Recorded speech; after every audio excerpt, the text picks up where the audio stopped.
everybody. My name is Aaliyah Brogdon. This is Tashana Brunson, Jocelyn Worcester, Daquan Jenkins. and today we are presenting on the Culture of Iran.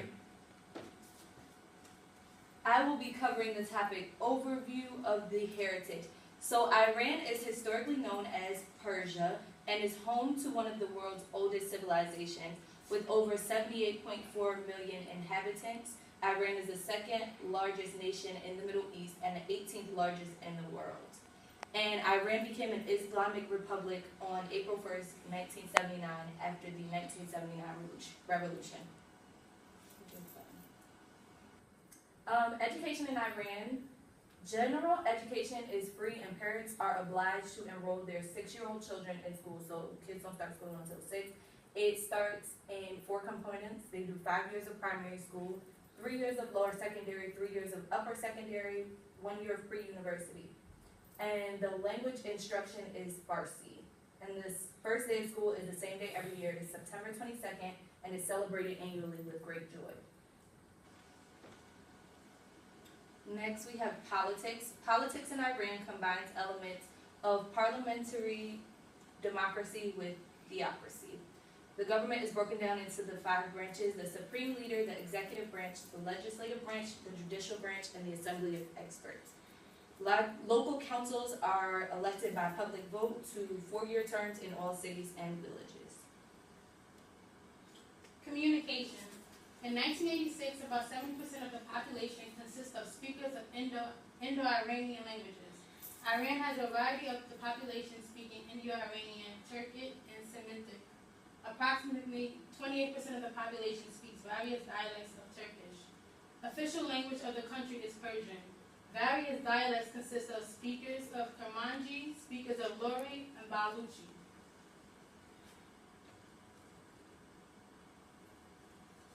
Now, formal communication for Iranians, more so when you say sir and madam, for male is aga, and for females, for madam is kanun.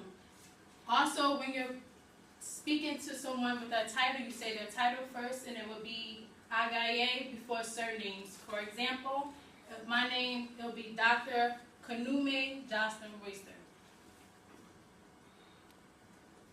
Communication and relationships. It is very important to network and have many contacts. So for them, it's more so important for them to build personal relationships. Instead of going into business first, they like to fill you out and get to know you more. Iranians prefer to do business with those they know and respect. Business etiquette is appointments. It's better for you to make your appointments 4 to 6 weeks in advance. Arrive at meetings on time. And do not look at your watch to rush meetings. In your body language, they like their distance and their space. So next we have family life and organization. Within the family, the man is the head of the household. Family life and culture is mostly very private in efforts to protect the family from other cultural influences. The family structure is based on Islamic principles. Families tend to be small to 3 to 2 children in each family. Elderly family members are kept at home or placed in nursing homes where the family feels comfortable. In Iran, family is the most important social institution, and the kids are of highest importance. The bond with the children is viewed as most important, more than any other bond, especially the bond between husband and wife. Women within the household are to perform all domestic tasks, such as cooking and cleaning. Parents are very involved in their children's lives, especially their love lives. They believe in arranged marriages, often because parental consent on your future partner is very important, and premarital sex is prohibited. There is little acceptance of other cultural alternative lifestyles, such as single-parent homes, same-sex marriages, divorce, and single parenting. Rules of living are stricter on females than males, in ways of dressing, communication, education, and more are limited. American universities offer some of the best engineering programs to Iranian students, which therefore force them to learn the English language. Schools for Iranian immigrants is the biggest place for acculturation to occur. Learning to balance the cultural tug between home and school inherited is the identity formation process, and it is very painful for different Iranians. When it comes to acculturation, the youth is the most vulnerable to acculturation. Individualism within the workforce is limited. One is told to be yourself, but within the culture standards, one must exemplify loyalty to his or her family before any other relationship and even business. Gender roles within the workforce. Majority of society rules are based off religious beliefs. Segregation of sexes is very common, especially before the revolution. There was a revolution that took place for women to gain their independence in the country. Women were confined to homes and they had to perform domestic duties. Men in Iran typically are Agricultural ecology. The skin color ranges from a pale white to brown to black, and the physical features, a lot of them range from either really short or really tall. Height is usually about 5'4" to 6'4", and they have big noses, and they're also known for their really broad hips, which is known as Iranian hips. Diseases or infections common in Iran are cholera, which is an infection of the small intestine by some strains of the bacterium. Symptoms may range from none to mild to severe. The classic symptom is large amounts of watery diarrhea that lasts a few days. Cholera has been a persistent problem in Iran. In 2005, the epidemic, which involved loss of lives, state television warned people not to eat vegetables or buy ice blocks on the streets. Salads were also banned from some restaurants. Iran has established a national HIV treatment system, including 150 testing sites and free needle exchange programs. Next is high-risk behavior. As we previously stated, most of the culture of Iran is based off religious practices. Substance abuse has become an increasingly problem. Drug use is strictly prohibited. Islam forbids the drinking of alcohol, and the Islamic Republic of Iran has a very tough law against buying, selling, and consuming it. However, the serious consequences associated with this crime has not decreased the alcohol issue. Parents seek to build strong relationships with their children to help build a bond with them to help them avoid these high-risk behaviors. Smoking is also prohibited in all public areas. Participation in these behaviors result in a lot of times physical punishment based off the family's own judgment on how severe the issue is. Nutrition. Iran is filled with very dry land, scarce amount of farmland, and does not have a lot of, they do not have a lot of water. Iran does import a lot of Western civilization's food. This issue has led to the country importing most of its food from other countries. Many Iranians in the country are Shiite Muslims, and that's the religious practice. Praying over food in their meals are very common. They have to pray before they eat. When livestock are killed, they are prayed over, and the daily ritual is done, and that is called halal food. Iran does use medical food for medicinal purposes, only to change body's temperament. Water, due to the climate, is important for some. They will eat a lot because they are weak. Herbs and spices are common medicinal ingredients. Dates are most important during the fasting season to control metabolism.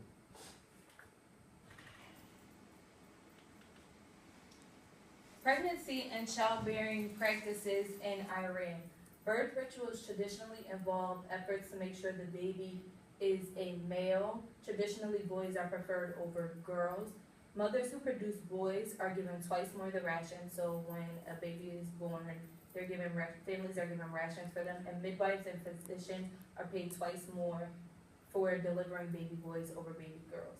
Quite often, the gender of the newborn would decide the status and position of the mother in the household, especially if the father makes more money or works and the mother doesn't. The women's parents are obliged to prepare and send 7 cloths along with other baby items, normally done during the 7th month of pregnancy, and normally the color white and reminiscent of ancient Zoroastrian traditions. The husband's family, on the other hand, would slaughter an animal, calf or lamb, or bird, which is a cock, after receiving the seismic, which is the gift that the woman's parents would send. Talismans were written on prayer rolls that are always sent for the baby's protection against the evil eye, bad spirits, diseases, and other evil doings. A lot of the time, the evil eye is what they protect against. A huge copper tray, during birth, a huge copper tray is placed on a large spread, and the tray is covered in extremely fine grated ash to absorb the blood that is released during birth. Brick platforms are raised on either side of the mother, and at the moment that she began giving birth, the mother would sit on the platform.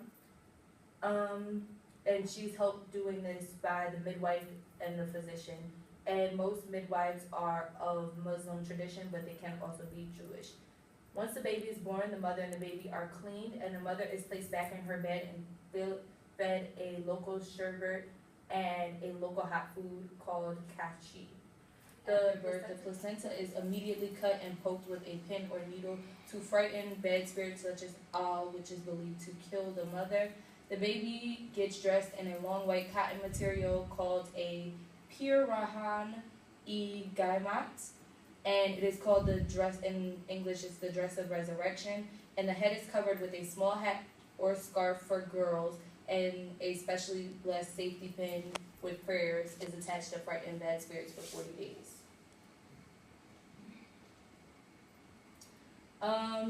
During days 1 through 3, the baby is only fed nabat. The baby is not to be left alone for fear of bad spirits. Mothers are only allowed to breastfeed the baby, and midwives are used to complete any task the mother is unable to complete within the first 6 days. These women are chosen carefully, and if they claim descent from one of the prophet's lines, they were called a Sayyid and looked upon as a better choice.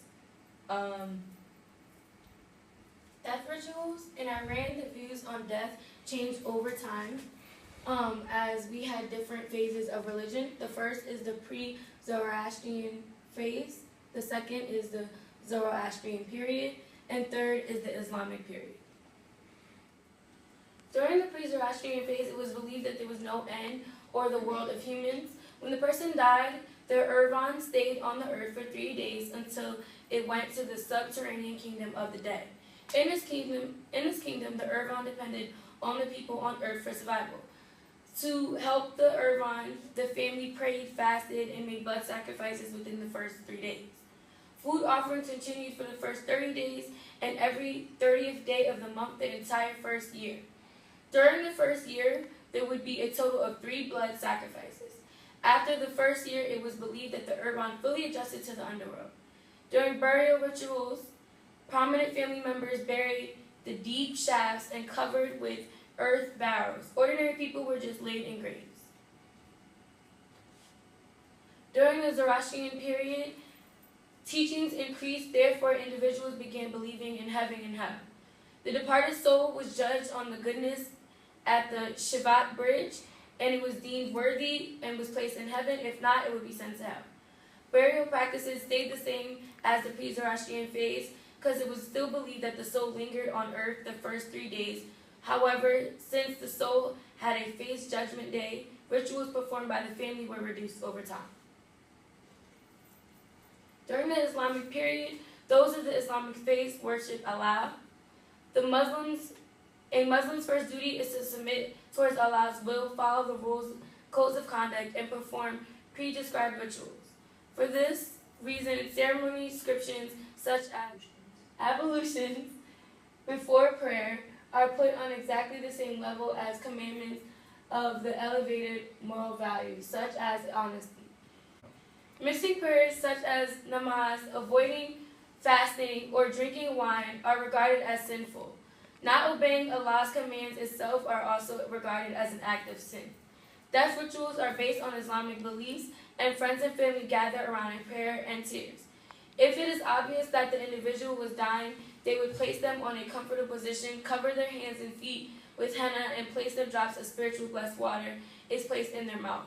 It is believed that these practices help them in transition smoothly over to the other side. Spirituality. As stated before, the most common practice religions in Iran is pre-Zoroastrian, Zoroastrian, and Islam. Pre-Zoroastrian. Iranians share the same ancestors identified as Proto-Indo-Iranians. Pre-Zoroastrian religion of the ancient Iranians centered on national cults, mostly belonging to the Stone Age, such as the cults of water and fire. Elements such as water and fire were personified. Water itself became a goddess, the Apis. Fire, named Atar, was also worshipped with the offerings consisting of clean, dry fuel, incense, and animal fat, if available. The offerings to the elements of fire and water formed the basis of the daily priestly act of worship called by the Iranians Yazma. Zoroastrian. It was influenced on Mahayana Buddhism and especially on the Abrahamic religions of Judaism, Christianity, and Islam. Judgment for each individual after death, the coming of Messiah at the end of the creation, and the apocalypse reaching in this final triumph of good at the end of the historical cycle. Islam, which means surrender or submission. The prohibition on wine is typically interpreted to mean a general prohibition on alcohol. Smoking is similarly prohibited as well. One of the unifying characteristics of Islam is the 5 pillars.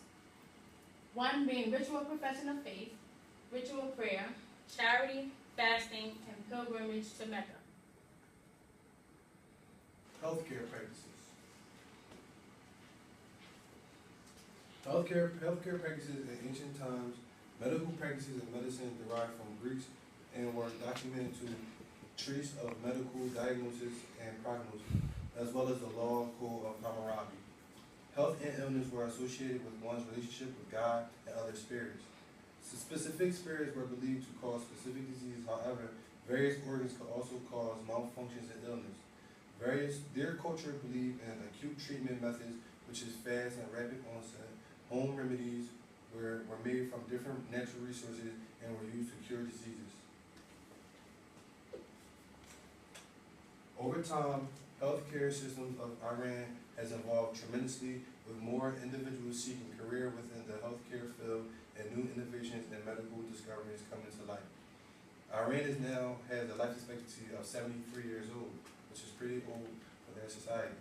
According to the Bloomberg News in 2013, Iran has been ranked the 45th most efficient health care system and has been able to extend public health services to focus on preventive services through the establishment of primary care network. It is the individual's personal responsibility to abstain from eating limited amounts of unhealthy foods and avoid all high-risk behaviors and seek medical attention when necessary. So our last topic that we will be discussing today is healthcare practitioners. So the Benedad distinguishes 3 types of medicine: medicine by the knife, which is surgery; medicine by herbs; and medicine by the divine words, which is which is noted to be the best method of medicine.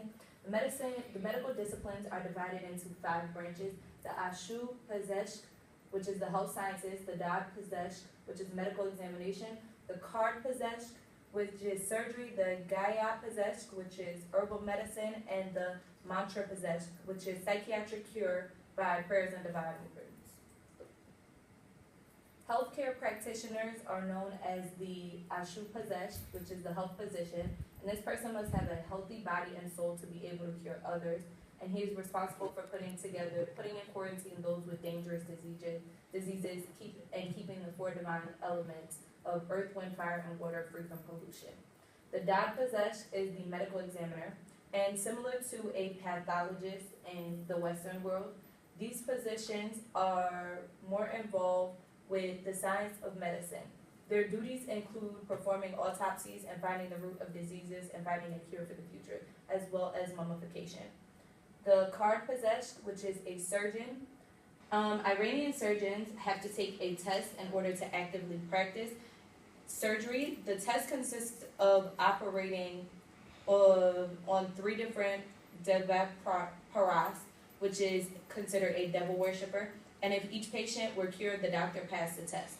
Herbal medicine are called by 2 names: the Gaya Pazeshk or the Orwa Pazeshk. Iranians were said to be the first people to learn about the properties of herbs and to use plants to cure disease.